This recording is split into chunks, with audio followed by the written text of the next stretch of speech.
juga orang banyak dan kepercayaan orang lain.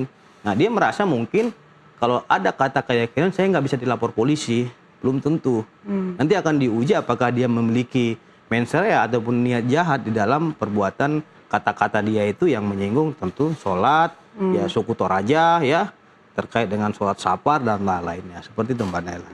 Oke, nah Bang Kozidudin, Anda pernah mengatakan ya dalam sebuah forum bahwa turunnya Komika mengambil materi tentang kekuasaan gitu ya, tentang pemerintahan. Berarti memang ada sesuatu yang janggal yang memang harus dibahas sama seorang pelaku seni begitu. Berarti memang ada apa-apa nih? Ya, berarti ada otoritas yang tidak menjalankan fungsinya, ada kekosongan di mana semestinya ruang itu harusnya ramai oleh orang-orang yang punya otoritas untuk melakukan kritik pada kekuasaan. Baik otoritas itu secara formil seperti DPR maupun non-formil seperti tokoh-tokoh agama, tokoh masyarakat.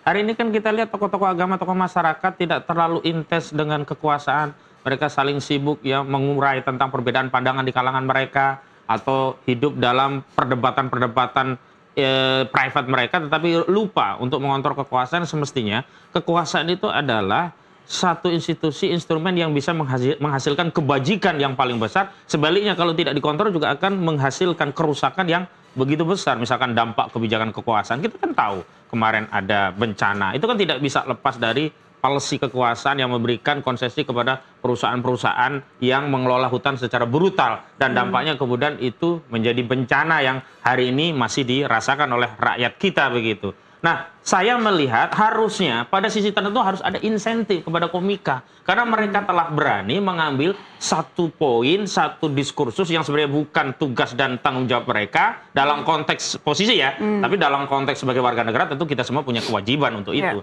Tapi sisi yang lain kita melihat ada yang kurang pas. Oh, berarti dilurusin saja mana yang kurang pas.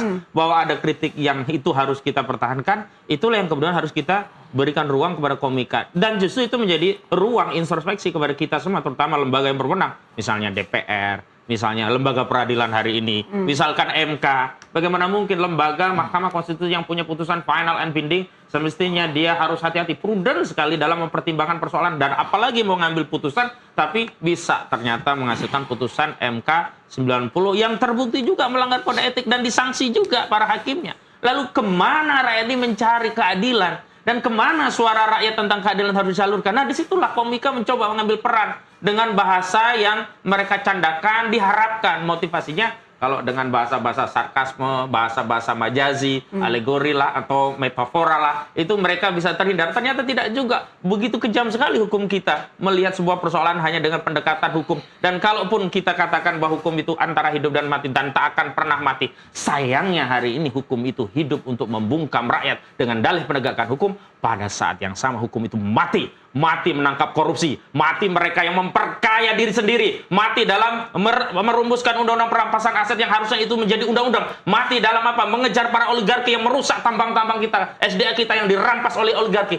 Kemana hukum? Apakah hukum itu hanya hidup untuk ngurusi Panji, merepresi Komika? Pada saat yang sama hukum itu tidak mampu menyentuh, jangankan menyentuh, membicarakan oligarki yang jahat yang mengambil sumber daya alam kita yang semestinya kita tidak perlu membebani rakyat kita dengan pajak, dengan SDA kita menjadi sumber kebijakan fiskal kita, harusnya kita menjadi makmur. Hari ini kita justru seperti tikus mati di lubung padi. Saya kira ini bukan hanya anomali, tapi lebih daripada itu ini sesuatu yang sangat ironis yang semestinya kita semuanya terbuka, terbelalak.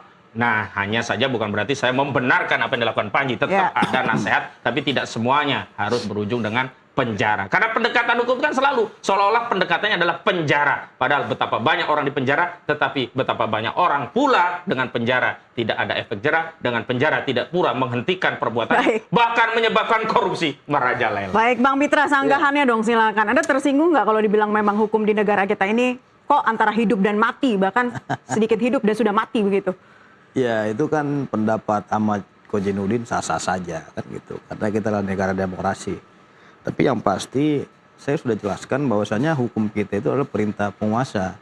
Karena hukum kita lebih banyak menganut daripada aliran positivisme hukum. Sebagaimana pandangan daripada John Austin yang saya sebutkan tadi. Kalau dibilang bahwasanya hukum kita mati, hukum kita nggak berfungsi, kenapa ketika hukum itu dihadapkan kepada Panji, Anda keberatan, tapi Anda bilang tidak berfungsi, kan begitu. Nah, justru ini bertolak belakang dengan statement apa yang disampaikan oleh sahabat kita tadi. Ketika katanya oligarki nggak jalan, ketika si Panji dilaporkan keberatan. Jadi kita memandang pandangan daripada teman kita Ahmad Kojinuddin merupakan suatu esensi yang menurut saya itu dia memendam rasa kebencian terhadap penguasa. Karena ketika konteks kekuasaan dihadapkan dengan konteks hukum ya, yang hari ini pelapornya jelas-jelas bukan Prabowo ataupun bukan menteri, bukan pejabat. Kita kan hari ini melihat fakta yang ada. Fakta yang ada itu adalah beberapa seperti Aliansi Muda Muhammadiyah, Angkatan Nahdlatul Ulama, Asosiasi Pengacara Indonesia ya, dan Tim Pembela Ulama dan Aktivis, Majelis Salafi Indonesia melaporkan Panji. Saya tidak melihat tuh adanya pemerintah di situ ataupun penguasa di situ yang melaporkan Panji karena mereka menganggap Panji ini nothing, gitu loh. Dan kritikan dia itu ya kritikan dia karena dia. Tapi kalau dianggap nothing, kenapa harus diperkarakan sampai sebegitunya sih? Kan bukan pemerintah yang memperkarakan. Persoalannya di situ. Konteks pemerintahnya itu adalah ketika Ahmad Kojinuddin menyampaikan ini adalah digunakan pemerintah melalui tangan-tangan mereka. Tapi konteks hari ini kita berbicara fakta. Saya tidak melihat itu, sehingga kenyataannya adalah beberapa warga masyarakat menuntut keadilan karena kepercayaannya telah disinggung oleh saudara Panji. Silakan Bang Kojinuddin, apakah benar Anda memendam kebencian, Bang? Itu selalu saja mengedarkan tuduhan seolah-olah ketika saya mengkritik keras terhadap kekuasaan itu membenci pemerintah. Saya ingin tegaskan, saya memang membenci. Pemerintahan yang zolim saya benci. Pemerintahan yang represif saya benci. Kenapa? Karena agama memerintahkan kita membenci kezaliman, membenci represifmu. Masa iya ada yang keliru, ada yang kemudian represif, kita suruh kita kasih sayang terhadap yang represif. Iya, persoalannya kesalahan pemerintah. Tapi pada saat yang bersamaan tentu saya mencintai keadilan.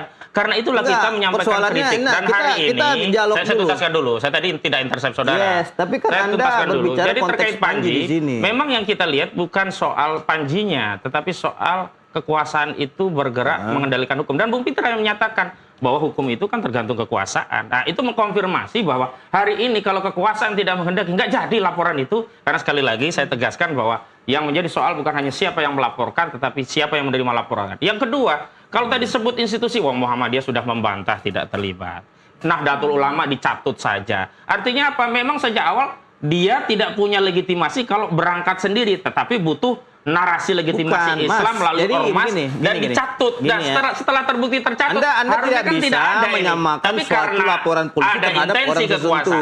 Makanya saya dengar, saya sampaikan kepada Anda biar Anda mendengarkan bahwasanya laporan polisi itu ada 5. Anda tahu nggak siapa-siapa aja pelapornya? Jadi bukan dari Muhammadiyah saja, bukan dari Angkatan Nahdlatul Ulama. Ya tapi kan jelas dicatut dan sudah tidak terima keduanya. Terlepas mereka ada yang keberatan, bukan. Anda tidak, Anda melihat hanya sepotong saja, tapi Anda tidak melihat secara utuh keseluruhan daripada laporan polisi tersebut. Semestinya Kojinuddin itu melihat berapa sih pelapornya ini dan dari mana saja. Coba jelasin dong. Nah, jadi ini saya jelasin ya, Mbak ya. Bung Aka ini melihat bahwasannya laporan